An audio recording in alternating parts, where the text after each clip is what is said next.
It is a question that has evoked numerous debates in the world of cinema. Does a film's financial success at the box office align with its reception among critics? Let me repeat that again in case you didn't understand the first time. The question is, does a film's financial success at the box office correlate with its reception among film critics? On one hand, we have the argument that, box office earnings are a direct reflection of audience appeal and popularity, right? If a film is attracting a massive number of viewers and generating a substantial amount of revenue from ticket sales, which are based on consumer interest because they, critically and as they scanned the price for the ticket and then, either pre-ordered them or bought them at the desk, they are actively choosing to buy that ticket, which means they are interested. So that means that because of, the box office figures, the movie must be resonating with audiences in some level. That's what people are saying. On the other hand, we have the point of view that critical engagement is more of a reliable indicator of a film's artistic merit and quality rather than box office. See, critics often analyze various aspects of a motion picture, which includes its screenplay, performances, direction, and thematic depth. Their evaluations are based on a set of criteria that aim to assess a film's creative achievements and contribution to the medium. Now that's critical engagement, and the argument that, no, there isn't really much of a correlation with critics in the box office because there are other merits.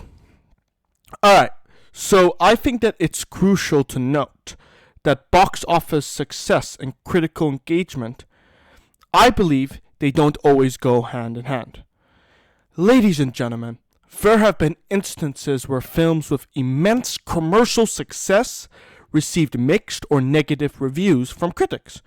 The Super Mario Bros. This year consolidated $1 billion in the global box office. So that was, ladies and gentlemen, once again, Super Mario, a box office success. However, if you take a look at the Rotten Tomatoes score for that movie, it's actually resting at 56%. I know, there are people that are like, 50% is still a pass, right? Well, as one would tell their ex-girlfriend, my love for you was only 50%.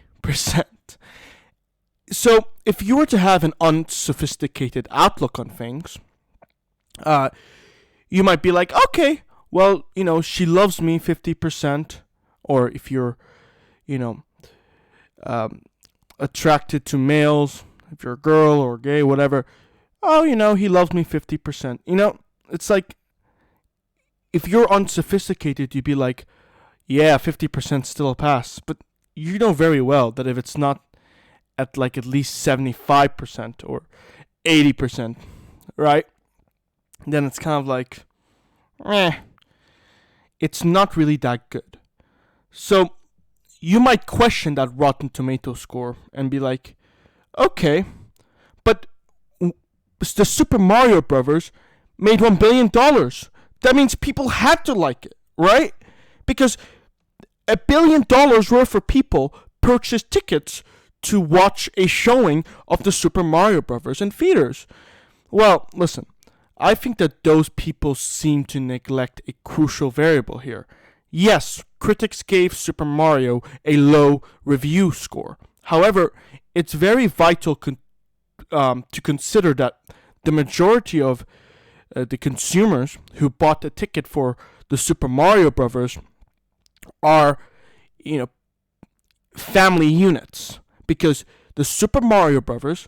due to its PG rating, is a kids and family movie. A 6-year-old in the theater isn't going to have the same critical engagement with the movie as a well-seasoned movie critic who is 45. And newsflash, family movie nights are a thing. Of course, parents or maybe a parent or guardian is going to, probably just take their kid to watch a kids movie. It's not rocket science. So let's assume that it's one parent and one kid. Well then, you bought 2 tickets that would add up to $1 billion. Well, it would add up to $1 billion faster as opposed to just buying 1 ticket for just the kid or the parent or just a single consumer.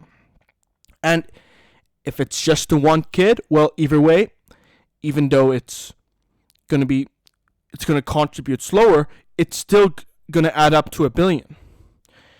And there's a very high chance that multiple people watched the Super Mario Brothers with kids, which means, yeah, it does affect the box office a great deal.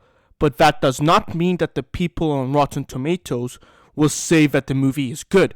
Maybe fun, or maybe mediocre at best. But a 56% score on Rotten Tomatoes and $1 billion in the box office, isn't that a clear indication that box office and critical engagement don't correlate to a significant degree? Because if the Super Mario Brothers had a critical engagement that correlated to box office, it'd have like a 90% rating if you talk about, the quantity of consumers. But the quality of consumers differ. But I also want to look at the other side. Critically acclaimed films may not always dominate the box office. So how I already mentioned that, there are films that dominate the box office and they're actually negatively received. Well, that pretty much means that, if you look at it as one universal equation, movies that have the most quality in them make the less money. This disparity could then be attributed to various factors, including audience tastes, marketing strategies, and the impact of word-of-mouth recommendations. Heck, if Steven Spielberg, the absolute legend of all directors, distributes a movie and, the studio doesn't do test screenings to determine the audience's interests or tastes, or maybe, the studio doesn't come up with strategies for marketing Mr. Spielberg's movie, and if there's no word of mouth, which is impossible for Steven Spielberg because he is a top tier director, but still, well, that movie might as well maybe make $100,000 in the box office globally, and well, it would experience 100% score on Rotten Tomatoes for sure, but it would make the least amount of money because consumers want to watch action movies. They don't want to watch a thought-provoking movie on life. I'm sorry, guys. That's the raw reality we have to come to terms with, especially in the cinema industry, where, well, it's mostly made off the general audience giving the studio profit. It's very less so a filmmaker making high-quality content.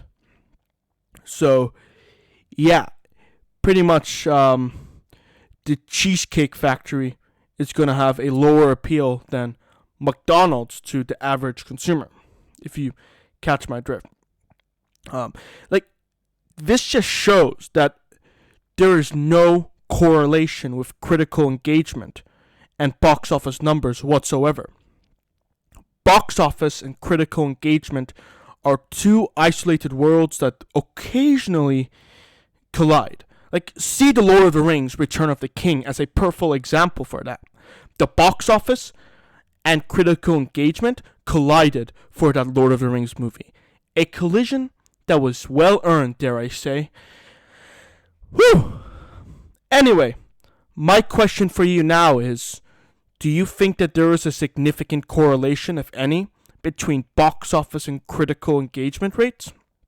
While you're at it, let me know why you think that there is a correlation between box office and critics, or why there isn't a correlation between, box office tickets and critical engagement.